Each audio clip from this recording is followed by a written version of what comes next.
ጦርነት ለመክፈት እያደረገው የሚገኘው ዝግጅት አጠናክሮ ቀጥሏል። ጦሩን ወደ ግንባር በስፋት ማንቀሳቀስ የጀመረው ቡድኑ ከኤርትራ ወደ ትግራይ ነዳጅ ማስገባት መጀመሩ ተገልጿል። ህወሓት በኤርትራ ድንበር ነዳጅ በሰፊው እያስገባ በሚገኝበት ተመሳሳይ ሰዓት የህወሓት ጦር ደግሞ ወደ ራያና አፋር መትመሙን ቀጥሏል። በዚህ መሀል ደግሞ በከፍተኛ ሁኔታ መከፋፈል ውስጥ የሚገኘው ህወሓት አሁን በጽምዶ ምክንያት ወደ ለየለት ደረጃ መድረሱን የሚጠቁም መረጃም ከወደ መቀለ ተሰምቷል። ይህንንና በደብረ ጽዮን ቡድን የቁም እስረኛ ተደርጓል ሲባሉ የነበሩት የጊዜው አስተዳደሩ ፕሬዝዳንት ጀነራል ታደሰ ወረደ ስለ ጉዳዩ ምላሽ መስጠታቸውን አክለን ይዘን ቀርበናል። ሰላም ጤና ይስጥልን ውድ ፋስት ዴይሊ ተከታታዮች፣ የዚህ ቻናል ቤተሰብ ካልሆናችሁ ቻናሉን ሰብስክራይብ እያደረጋችሁ ቤተሰብ ሁኑ እያልን የቻናሉ ቤተሰብ ከሆናችሁ ደግሞ ተደራሽነታችንን ታሰፉ ዘንድ ፕሮግራሙን ላይክና ሼር እንድታደርጉ እየጋበዝን ወደ ዝርዝር መረጃዎቹ ተሻገርን። እስከ ፍጻሜው አብራችሁን ቆዩ። የህወሓት ወታደራዊ ክንፍ ለሁለት ስለመሰንጠቁ በስፋት እየተዘገበ ይገኛል። ህወሓት ውስጡን ሲላላ በቆየ መከፋፈል ሲታመስ ቆይቶ በመጨረሻ መከፋፈሉ አደባባይ ወጥቷል። ለሁለት የተከፈለው የደብረ ጽዮን አንጃ ከውስጥም ከውጭም ከባድ ጭንቀት ውስጥ መግባቱ የተሰማ ሲሆን በውስጥም የአዛብ ክፍፍል፣ በውጭ ደግሞ ህዝቡ በተለይም በግዳጅ ወታደራዊ አፈሳ በመማረሩ ቁጣውን ህወሓት ላይ እየገለጸ ይገኛል። የደብረ ጽዮን አንጃ አለም ገብረዋህድን ለማባረር በዝግ አዳራሽ ባደረገው ሚስጥራዊ ስብሰባ ውሳኔ ያሳልፈዋል።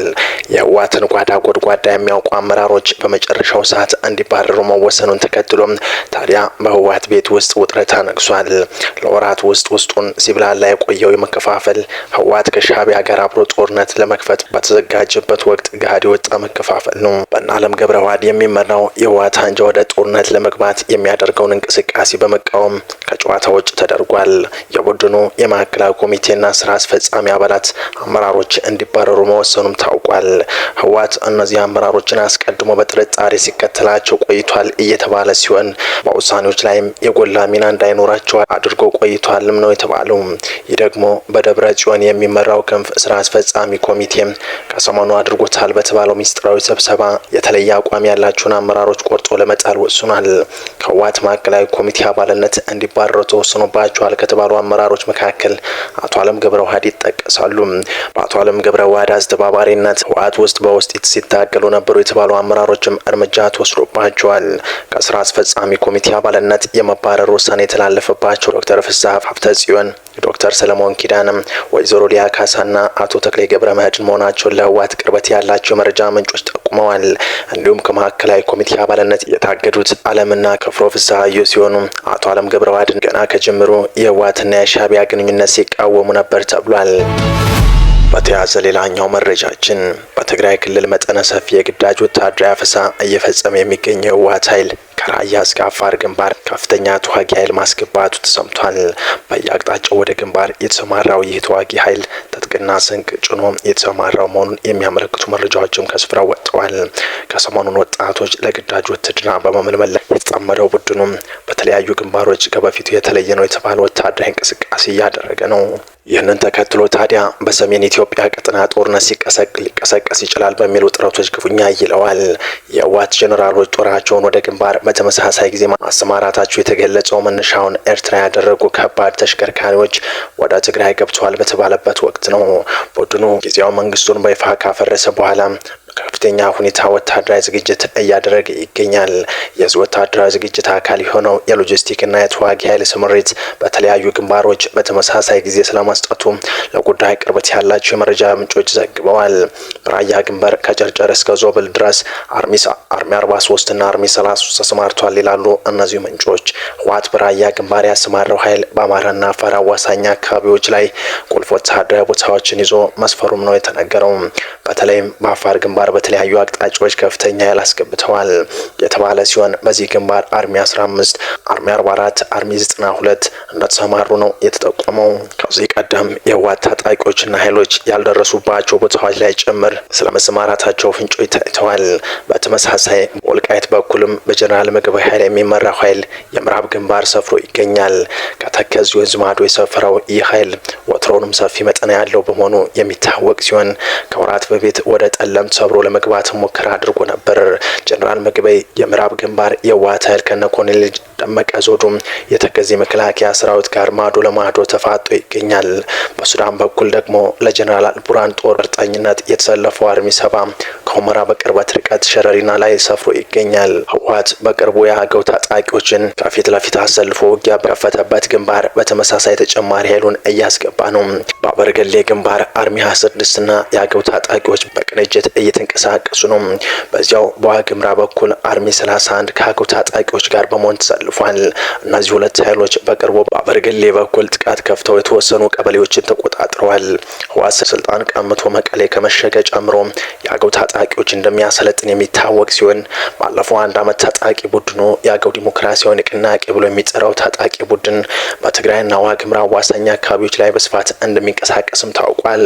ህወሓት እያደረገ ለሚገኘው ወታደራዊ ዝግጅት ይረዳው ዘንድ ከፍተኛ መጠን ያለው ነዳጅ ከኤርትራው አሰብ ወደ ትግራይ ማስገባት መጀመሩ ተገልጿል። የፌዴራል መንግስቱ ወደ ትግራይ የሚገቡ የነዳጅ አቅርቦት መጠናቸውን እንዲቀንሱ ወይም ደግሞ ሙሉ ለሙሉ እንዲቆሙ ማድረጉም የቀድሞ ጊዜያዊ አስተዳደሩም ሆነ አሁን ያለው በዶክተር ደብረጽዮን ገብረ ሚካኤል የሚመራው የትግራይ ክልል መንግስት ከፍተኛ ቅሬታዎችን ሲያሰሙ ቆይተዋል። ታዲያ አሁን ላይ የደብረጽዮን ቡድን ከኤርትራ ነዳጅ ማስገባት መጀመሩ ነው የተገለጸው። ይሁን እንጂ ሁኔታዎችን ለመቀየር በሚል በተወሰደ አዲስ እርምጃ በትናንትናው ዕለት ከኤርትራ በኩል ወደ ትግራይ ነዳጅ ማስገባት መጀመሩ ትልቅ አጀንዳ ሆኖ ተነስቷል። እንደተገኘው መረጃ ከሆነ ነዳጁ ከአሰብ ወደብ ተነስቶ ወደ አዲዳ አሮ ወደ ተባለችው የትግራይና የኤርትራ ድንበር ከተማ የገባ ሲሆን ከዚያም ወደ ሌሎች ትግራይ ክልል ከተሞች መሸጋገር ጀምሯል ተብሏል። የአዲስ የነዳጅ መስመር ለህወሓት የጦርነት ዝግጅት ይረዳል ተብሎ ይጠበቃል። ከዚህ ጋር በተያያዘም በትግራይ የሚገኙ አመራሮችና የመንግስት አካላት ከዚህ ቀደም ከኤርትራ ጋር አዲስና ጸምዶ ተብሎ በተገለጸ ግንኙነት መሰረት የኤርትራን ወደብ የመጠቀምና አስፈላጊውን ቁሳቁሶችን ወደ ክልሉ የማስገባት ስምምነት ላይ መድረሳቸውን በስፋት ሲዘገብ ቆይቷል። የነዳጅ አቅርቦት መጀመር የዚያው ስምምነት ተጨባጭ ውጤት ሊሆን እንደሚችል የሚጠቁሙ አስተያየቶችም አሉ።